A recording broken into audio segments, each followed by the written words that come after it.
तो 9 month more than sufficient time है, ये मैं प्रैक्टिकली आपको प्रूव करके बताऊंगा। जो बच्चे डीपीपी नहीं करते हैं वो ये बोलते हैं सर क्लास में तो सर कराते जब सब समझ आ जाता है, पर हमसे क्वेश्चन नहीं बनते क्योंकि आपकी प्रैक्टिस ही नहीं है। पुराने पेपर से अंदाजा लगेगा हवा किस ओर बहेगी। तो बेटा कोई भी टॉपिक पढ़ने से पहले उसके पीवाईक्यू से आइडिया लें कि क्या ज्यादा आता है। नीट की प्रिपरेशन के लिए सर हम थोड़े लेट हो गए। पहले हम कोई कॉलेज ज्वाइन करने की सोच रहे थे, लेकिन सर अब हम अपने ड्रीम गवर्नमेंट एमबीबीएस सीट के लिए आगे प्रिपरेशन करने का फाइनल डिसाइड किया है। कई बच्चे काउंसलिंग के हिसाब से थोड़े रुके हुए थे, नीट के रिजल्ट के हिसाब से रुके हुए थे, तो उनके पेरेंट्स को मनाने में थोड़ा टाइम लग गया। पेरेंट्स पहले मना कर रहे थे या खुद ने सोचा था कि कॉलेज ज्वाइन कर लेंगे, लेकिन अब फाइनली सोचा है। पर सर अब 9 महीने बचे हैं नीट के एग्जाम में, अगर मई में होता है जो हर साल होता है उस हिसाब से, तो सर क्या 9 मंथ सफिशिएंट है कि हम नीट के लिए अपने ड्रीम गवर्नमेंट एमबीबीएस सीट के लिए प्रिपेयर कर पाए अच्छे से? तो बेटा देखो, मेरे से अगर पर्सनली पूछोगे ना बेटा, मैं कोई आपका कॉन्फिडेंस बढ़ाने वाली या कोई लाग लपेट वाली बात नहीं करूंगा, मैं बहुत प्रैक्टिकल बातें करूंगा और मैं उस चीज के लिए आपको पॉइंट बाय पॉइंट समझाऊंगा कि स्टडी कैसे करनी है। तो बेटा मेरे हिसाब से तो 4.5 से 5 महीना नीट का सिलेबस करने के लिए मोर देन सफिशिएंट है। सर क्या बात कर रहे हो सर, साल साल भर बच्चे तैयारी करते हैं, 2-2 साल करते हैं, सिलेक्शन नहीं। बेटा उसके कई कारण हैं। एक तो बेटा एक बेसिक सेंस, बेटा अगर आप में देखो थोड़ा बहुत तो अगर आपने बायो ली है तो उसके लिए जो इतने मेंटल एबिलिटी की जरूरत है उतनी तो होनी ही चाहिए आप में। उसके अलावा आपको क्या करना है और क्या नहीं करना है वो बातें मैं बताऊंगा, क्योंकि बेटा ये मैंने प्रैक्टिकली हम बेटा क्रैश कोर्स भी करवाया है मैंने। तो बेटा जब मैं अपना कोचिंग चलाया करता था जोधपुर में, तो 4.5-3-4 महीने का क्रैश कोर्स चला के उसमें से भी बेहतरीन रैंक, सिलेक्शन नहीं बढ़िया से बढ़िया रैंक भी दी है। लेकिन चूंकि वहां पे पूरा मेरा था कि मुझे अपने हिसाब से पढ़ाना है, तो बेटा पिन पॉइंटेड कंटेंट मैं अभी बताऊंगा आपको। जैसे मैं लिख के लाया 90 से 95% पेपर जो है वो 20 से 30% सिलेबस में से आता है, जो काम का सिलेबस है 20 से 30। और ये आप खान सर के मुंह से भी कई बार सुनोगे कि 20 से 30% सिलेबस बहुत ज्यादा इंपॉर्टेंट होता है जहां से क्वेश्चंस आते हैं। तब से तब भी पेपर होगा तो बुरे से बुरे भी 80 to 90% पेपर तो इन्हीं में से आता है। जो इंपॉर्टेंट कॉन्सेप्ट है conservation of momentum, angular momentum conservation, वो भी मैं सारी बातें करूंगा आपसे। तो बेटा जितना छोटे ड्यूरेशन का कोर्स होता है उतनी पिन पॉइंटेड स्टडी होती है, उसमें इररिलेवेंट बातें नहीं होती है, रिलेवेंट कंटेंट होता है। मेरा मानना तो यह है कि अगर आपके पास टाइम कम बचा है तो उल्टा आपको और ज्यादा पिन पॉइंटेड और शार्प टाइप की स्टडी करने की जरूरत है। स्मार्ट वर्क करना है, मजदूरी नहीं करनी है। होता ना जैसे गधा मजदूरी जिसको बोलते हैं अपनी लैंग्वेज में, हार्ड वर्क नहीं स्मार्ट वर्क करना। अभी मैं सारी बातें आपसे 100% ढंग से शेयर करूंगा। तो 9 month more than sufficient time है, ये मैं प्रैक्टिकली आपको प्रूव करके बताऊंगा यार, मैं कोई फालतू की बात नहीं कर रहा। सर फिर 6 महीने ही 5 महीने ही बहुत है तो थोड़े दिनों बाद प्रिपरेशन करेंगे, नहीं, आपके चांसेस घटते जाएंगे, क्योंकि आप कितने टैलेंट रखते हो उस पर भी तो डिपेंड करता है ना बेटा। तो जो पहले काम का चालू करेगा वो रैंक में अपने मन चाहे कॉलेज में लीड करेगा। तो basic sense, basic IQ plus sufficient time, दोनों चीजें चाहिए। अब अपने पास जो समय कम बचा है, दूसरों से जो पहले से स्टडी स्टार्ट कर चुके हैं और जो पूरे 12 मंथ तक ढंग से स्टडी कर रहे हैं, आप 2 सालों से कर रहे हैं, उनको आप कैसे बीट करोगे या उनके बराबर आके कैसे खड़े होगे वो मैं बताता हूं, है ना। आप अपने जैसे टैलेंटेड लोगों जो आपसे पहले स्टार्ट कर चुके उनको किस तरीके से आप बीट करोगे या उनके बराबर आके खड़े होगे वो मैं बताता हूं। तो सर अब हम स्टार्ट कर रहे हैं तो क्या करना चाहिए, तो मैं 2 कैटेगरी में स्टूडेंट को बांटूंगा। एक वो जिन्होंने पहले ढंग से स्टडी नहीं करी या उनको लगता है कि वो पहली बार पढ़ रहे इस टाइप से सारा कुछ होगा क्योंकि उन्होंने पहले साल खराब कर दिया। दूसरे वो जिन्होंने लास्ट ईयर सिंसियरली तैयारी की थी लेकिन अनफॉर्चुनेटली कुछ मार्क्स से 50 नंबर 100 नंबर से उनका नीट में सिलेक्शन होने से रह गया। अब कई बच्चे तो ये मान लेते सर किस्मत खराब थी इसलिए नहीं हुआ। नहीं, किस्मत का ठीक है मैटर करती है, लक मैटर करता है, बट आप में कुछ कमी है उसको पहचानो। सिलेक्शन नहीं होने का मतलब हो गया कहीं ना कहीं कमी है, या तो पेपर अटेम्प्ट करना नहीं आया, टफ पेपर देख के घबरा गए, या इजी पेपर में सिली मिस्टेक करके आ गए इजी क्वेश्चंस में। तो वो सारी चीजें अपन एक एक करके बात करेंगे और 9 महीने में हम किस तरीके से नीट की तैयारी तगड़े तरीके से करके सिलेक्शन इंश्योर कर सकते हैं वो मैं बताता हूं। तो बेटा नीट का जो मेन सिलेबस है वो 3, 3.5, 4 महीने के आसपास, 4 से 4.5 महीने का है। ठीक है, आ जाओ। सबसे पहले तो हमारे पास जो समय कम बचा है और हम दूसरों को हराना चाहते हैं, तो हार्ड वर्क से काम नहीं चलेगा, you have to do smart work. तो हार्ड वर्क पे क्रॉस लगा दो, हमें करना है smart work. Sir what do mean by smart work, बताता हूं। आपने अपने मनचाहे टीचर या मनचाही कोचिंग को जब ज्वाइन करा, तो आपको पता चला आप रनिंग बैच में एडजस्ट होना पड़ेगा आपको।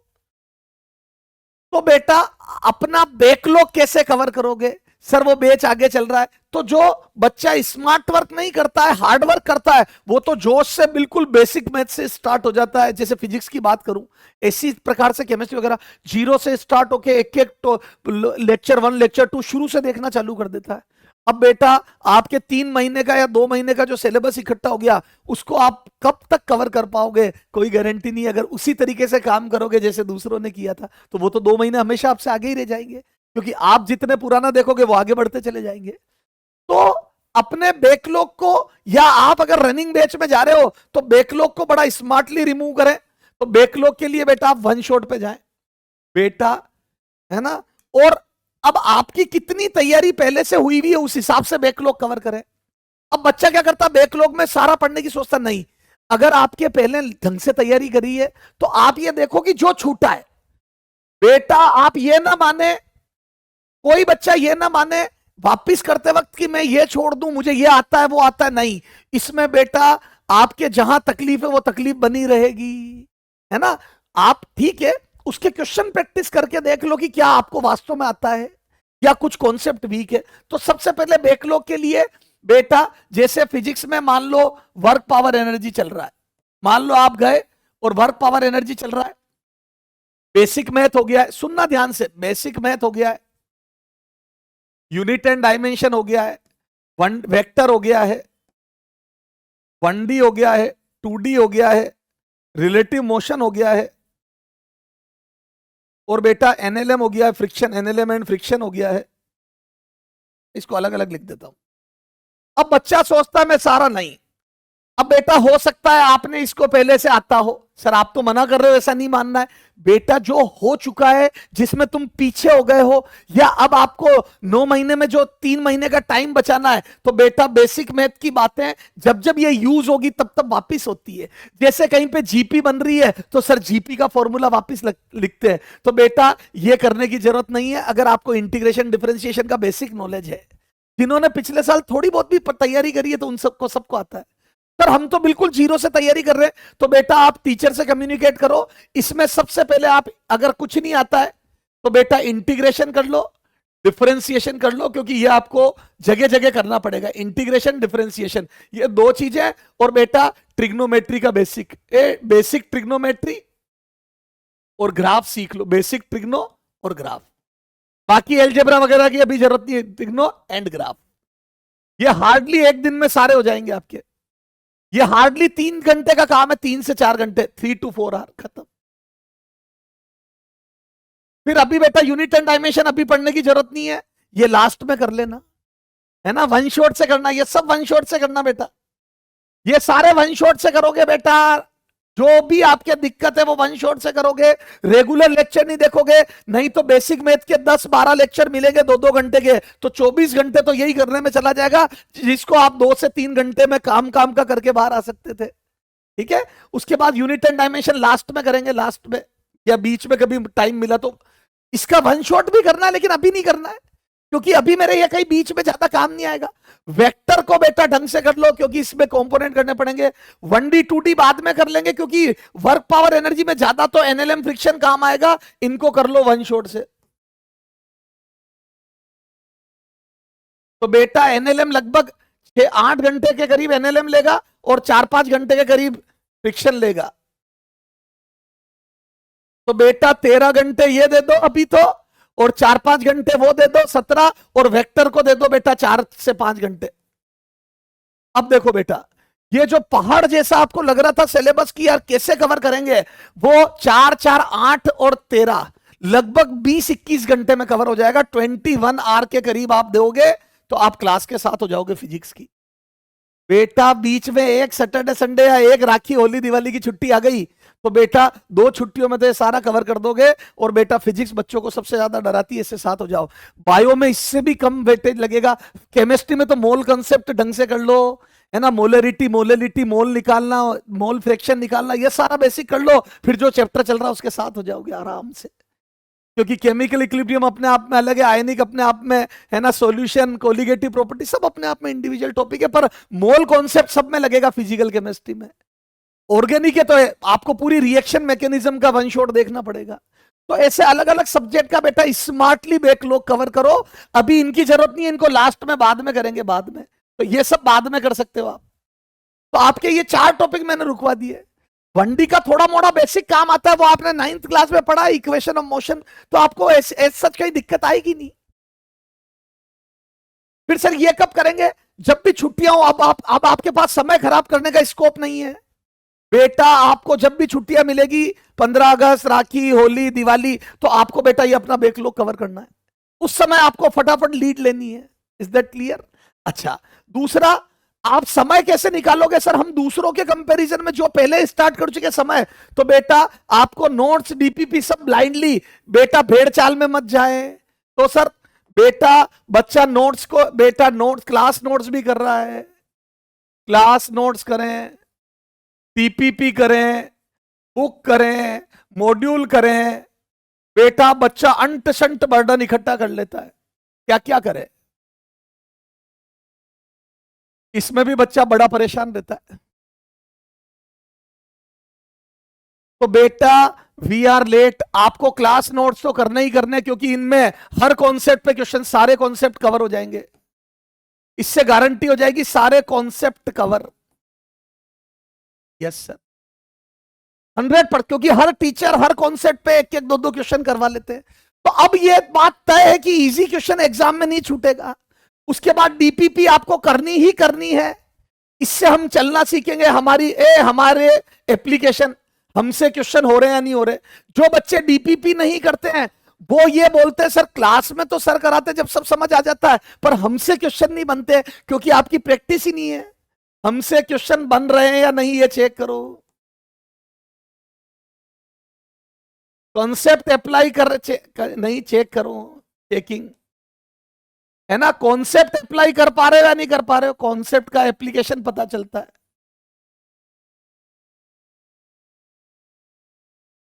बेटा समझ में आ गया? बेटा डीपीपी करने से, अब बुक मॉड्यूल बेटा टॉपिक की वेटेज पे डिपेंड करता है, दोनों में से कोई एक करो। जिसमें जो अच्छा हो वो कर ले।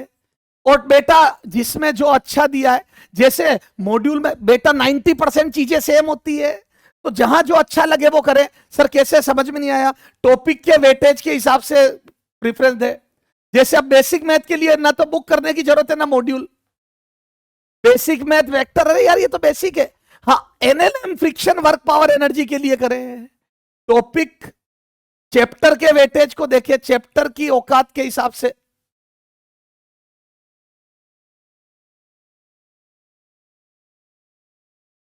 जरूरत हो तो कोई एक कर ले, जरूरत लगे तो कोई एक कर ले, किसी एक से काम कर ले, किसी एक से करें। बेटा जैसे बेसिक मैथ कुछ मत करो, वेक्टर कुछ मत करो। सर वेक्टर में हमें लग रहा है थोड़ा क्वेश्चन प्रैक्टिस कम हुई, तो करो। सर क्या करें, दोनों में से आपके पास दोनों अवेलेबल, दोनों होनी चाहिए। अब आप देख लो कि भैया किस में अच्छा दिया हुआ, 2-4 क्वेश्चन देख के पता चल जाता है किससे कॉन्फिडेंस बढ़ेगा, वो फॉलो कर लो। 90% 80% सिलेबस दोनों में कंटेंट सेम ही होता है लगभग। जो पीवाईक्यू आए सब जगह मिलेंगे। हाँ पीवाईक्यू 100% करने, पीवाईक्यू तो करने ही करने। कितने? 35 to 37 ईयर। बेटा 31 साल के, 30-35 साल के, 30 to 35 ईयर के। Is that clear? तो पीवाईक्यू तो करने ही करने हैं बेटा, है ना। इन 2 में से एक फॉलो करना है, समझ गए? अगर लगता है कोई चैप्टर में जैसे रोटेशनल मोशन है, डेप्थ वाला क्वेश्चन भी आते हैं, तो उससे आप दोनों में से एक के क्वेश्चन कर लो। और बेटा रैंडम करके आप चेक कर लो आपके कॉन्सेप्ट कैसे। किसी में लगता है आपको ये चीज कम समझ में आई, कोई कॉन्सेप्ट वीक है, तो वो कॉन्सेप्ट के और प्रैक्टिस की जरूरत है तो यहां से कर लो। और टाइम लिमिट में करो ताकि पेपर की भी बेटा टाइम लिमिट में करो, टाइम लिमिट में, ये बहुत जरूरी है लिमिट में। सर कैसे?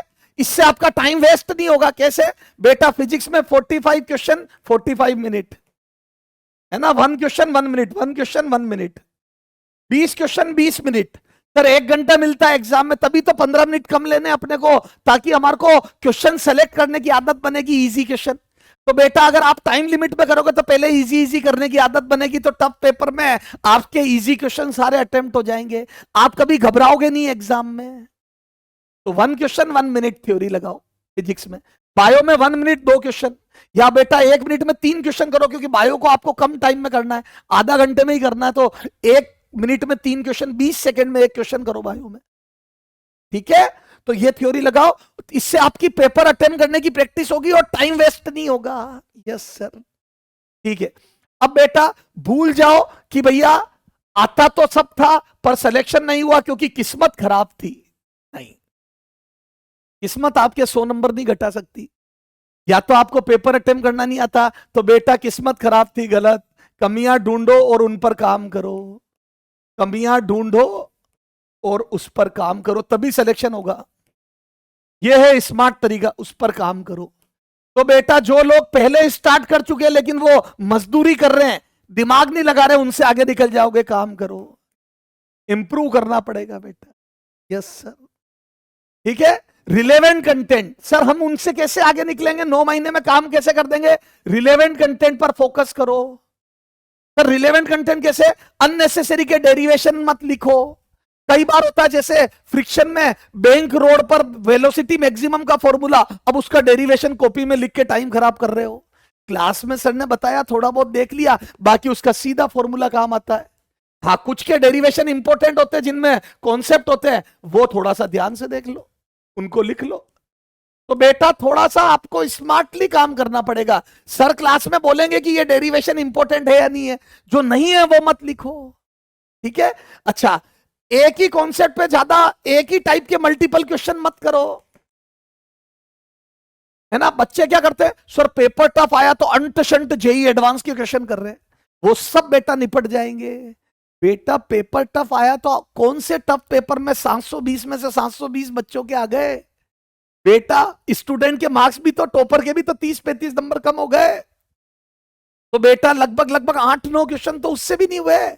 और बेटा उतने आपके पास भी छोड़ने का क्या है, कट ऑफ गई है 520, 30 नंबर पे गवर्नमेंट कॉलेज मिल रहा है, तो 530 का मतलब कितना हो गया, लगभग 200 नंबर के करीब बच्चों के कम हो गए। 200 नंबर का मतलब 50 क्वेश्चन छोड़ने जितनी कैपेसिटी बन गई हमारी, मतलब 50 क्वेश्चन छोड़ने जितना स्कोप बन गया। तो बेटा अंट शंट स्टडी से सिलेक्शन नहीं होगा। आप बिल्कुल बेसिक से, जो नीट में ज्यादा पूछा जाता है, मैं कह रहा हूं ना बेटा 90% पेपर 20 से 30% सिलेबस से आता है, 90% पेपर 20 से 30% सिलेबस से आता है जो इंपॉर्टेंट है। और टीचर जब क्लास में पढ़ाते हैं तो उस नोट्स में वो कॉन्सेप्ट सारे होते हैं और लिखते हैं वो, ये बहुत इंपॉर्टेंट है। या फिर पीवाईक्यू देखो बेटा, पुराने पीवाईक्यू देखो, पता चलेगा, पुराने पीवाईक्यू से आइडिया लगेगा।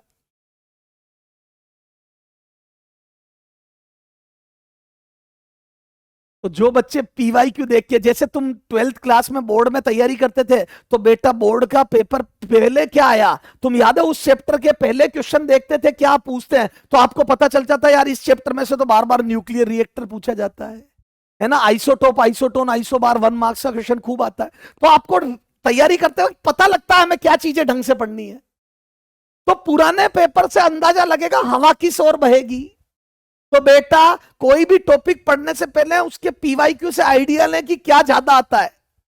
वर्क में बेटा एफ और एस देखिए, डॉट प्रोडक्ट खूब करवाते हैं, तो उस पर क्वेश्चन खूब करें प्रैक्टिस।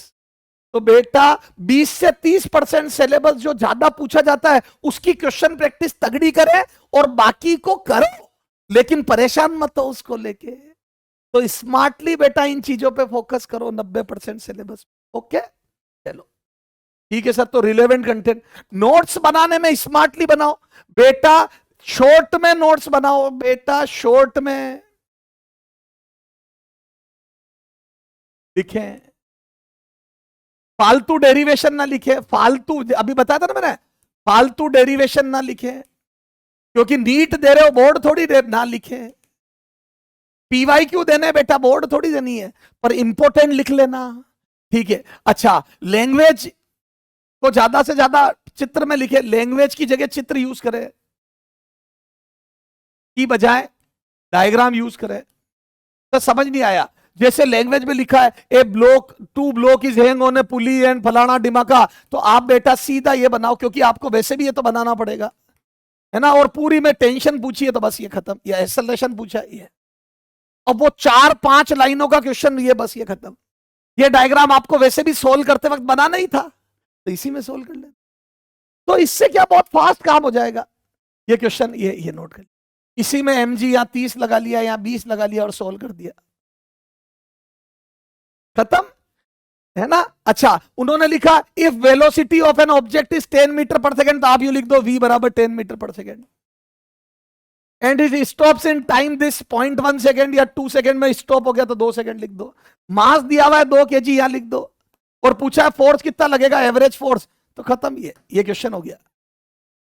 मास दिया है, वेलोसिटी दी है, इतने टाइम में रुक गया, स्टॉप, स्टॉप्स लिख दो, तो ये क्वेश्चन हो गया। तो जो 3 लाइन का क्वेश्चन था वो इतने से में, इससे आपके नोट्स जितने छोटे बनेंगे उतना रिवीजन करने में मजा आएगा, और जो लोग पहले आपसे स्टार्ट कर चुके लेकिन मजदूरी कर रहे हैं, उनसे आप धीरे धीरे आगे निकल जाओगे। अब यह जो टाइम बचेगा वो आपको बैकलॉग कवर करने में, उनके साथ आने में मदद कर देगा, और आपके notes at the end of the day, उनकी जहां पे 10 कॉपियां फिजिक्स की भरी हुई होगी, आपका 3-4 कॉपी में ही काम हो जाएगा। तो आपके नोट्स की जो लेंथ है या विड्थ है या जो मटेरियल आपका वो 50% ही रहेगा, तो रिवीजन करने में डर भी नहीं लगेगा। जिनके 10-10 कॉपियां फिजिक्स की हो गई वो रिवीजन में डरते हैं, अंत शंत क्वेश्चन करते हैं, तो बेटा पूरी कॉपियां फालतू भरते रहते हैं। बेटा पेपर टफ आने पर भी इजी क्वेश्चन छांट के करने होते हैं, वो टफ क्वेश्चन बच्चा कर ही नहीं पाता एग्जाम के माहौल में, दूसरे क्वेश्चन छूट जाते हैं। तो पहले आप इजी क्वेश्चन से अपने नंबर तो सिक्योर करो, अपना सिलेक्शन तो सिक्योर करो।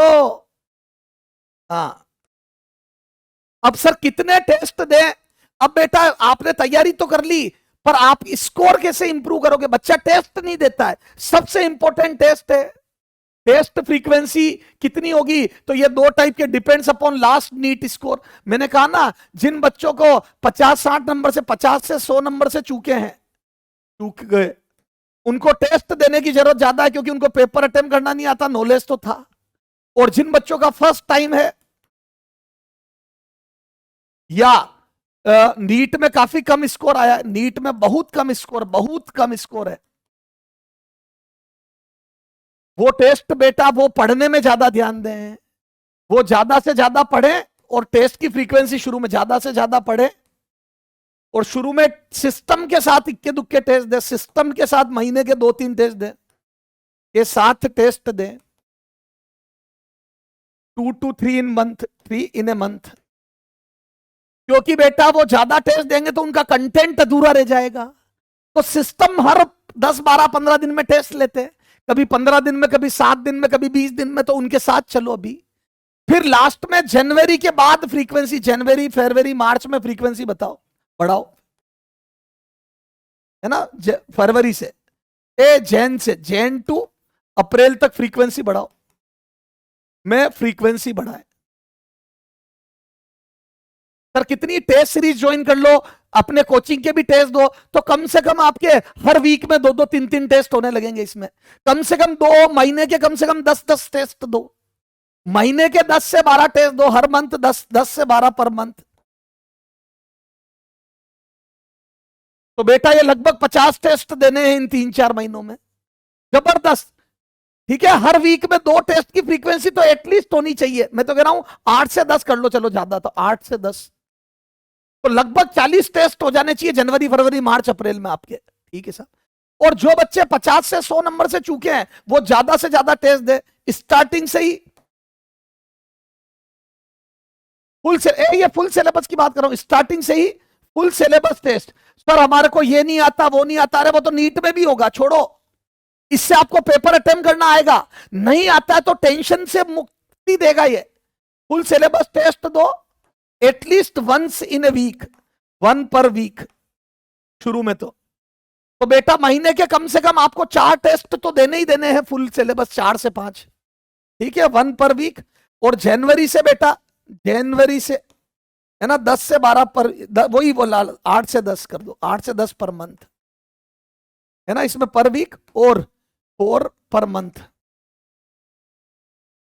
बेटा जो इससे अपने आप आपकी एक्यूरेसी इंप्रूव होगी, पेपर अटेम्प्ट करना आएगा, टफ पेपर इजी पेपर से डील करना आएगा, सिली मिस्टेक से बचने लगोगे, ओएमआर भरना आएगी। और सारे टेस्ट ओएमआर पे दे, ओएमआर पर टेस्ट दे, ओएमआर पर टेस्ट दे। सर हम तो ऑनलाइन देते हैं, ए ओएमआर पर टेस्ट दे, प्रिंट करवा लें, ए प्रिंट करवा के रख लें, 100 ओएमआर प्रिंट करवा कर रख लें। इनफैक्ट घर पे जब करते हो, घर पे जब डीपीपी करते हो वो भी ओएमआर में भरो बेटा, डीपीपी भी ओएमआर में भरो, प्रिंट करवा के रख लो, लगभग 100-200 ओएमआर हर फोटोकॉपी की दुकान पे मिल जाएगी। और नहीं तो अपने को गूगल वगैरह से निकाल लो प्रिंट करके और फिर उसकी फोटोकॉपी करा लो, बहुत इजीली मिल जाएगी आपको ओएमआर, ठीक है। तो मैं उम्मीद करता हूं आपको समझ आया। रिलेवेंट कंटेंट, शॉर्ट टाइप के नोट्स को शॉर्ट में बनाएं, है ना, और क्लास नोट्स और डीपीपी करें, ज्यादा बुक मॉड्यूल के चक्कर में ना पड़े। पीवाईक्यू करने ही करने 30-35 साल के। और बेटा बुक मॉड्यूल जो टॉपिक वेटेज वाला है उसके लिए, प्रैक्टिस के लिए, कहीं लगता है कि इसकी प्रैक्टिस और करनी, तो बुक या मॉड्यूल में से जहां अच्छा मिले वहां से करो। रखनी आपको हर सोर्स से, पीवाईक्यू की बुक होनी चाहिए, फिजिक्स के लिए अलग से बुक और मॉड्यूल दोनों होने चाहिए। उसमें से बेटा जहां जैसा देश वहां पे वैसा तिलक निकाल के चले जाना। मैं उम्मीद करता हूं आपको समझ में आ गया होगा। और बैकलॉग कवर कर लेना, ए बैकलॉग को वन शॉट से, रेगुलर लेक्चर से नहीं। सर पर हमें लगता है कि वन शॉट में आधा अधूरा हुआ, तो बेटा वन शॉट से करने के बाद जो रेगुलर लेक्चर है उनके क्वेश्चन कर लेना पीडीएफ से, पूरा देखने की जरूरत नहीं है। उनके पीडीएफ नोट्स लो, आंसर छुपा के क्वेश्चन खुद से ट्राई कर लो, आपको पता चल जाएगा सारा कंटेंट कवर हो गया। कहीं दिक्कत आती है तो उसको वीडियो में से वो वाला लेक्चर का वो वाला पोर्शन देख लो। थोड़ा स्मार्टली काम करो, जो छुट्टियां आए उसमें पुराना करते जाना, जहां जहां टाइम मिले पुराना करते जाना। Bye bye, best of luck, love you all.